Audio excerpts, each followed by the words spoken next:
প্রবাসীরা অনেকে একটা কাজ করে, বিশেষ করে মিডিল ইস্টে যারা থাকে, অনেক প্রবাসীরা কোরবানি ঈদের দিন নিজেরা একটা ছাগল জবাই করে। তো রুমে 5 জন থাকে, এখন 5 জন মিলে একটা ছাগল জবাই করলে ওই ছাগলের টাকা তারা ভাগ করে। এই যে এক ছাগলে কয়জন শরীক হইতে পারবে, কয়জন কোরবানি দিতে পারবে? একজন। ভগ্নাংশ দেওয়া যাবে না। তাহলে একজন কোরবানি দিলে রুমের যে কোনো একজন কোরবানি দিবে, তো বাকি 4 জন তারা কি বসে বসে খাবে? গোশত তো সবাই খাবে। তো এই জন্য তারা 5 জন মিলে ভাগ করে টাকা দেয়।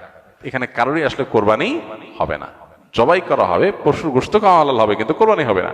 যদি কোরবানি হতে হয় তাহলে এমন করা যেতে পারে, 5 জন মিলে টাকা দিল একজনকে, দিয়া বলল, ভাই আপনি মুরব্বী মানুষ, বড় মানুষ, বা আপনি যে কোনো কারণে আমাদের থেকে ভিন্নতর, তো এই টাকাটা আমরা সবাই তুলে আপনাকে দিলাম, কোরবানিটা আপনার তরফ থেকে আপনি দেন, সবটা একজনের হলো, গোশতটা সবাই খাইলো।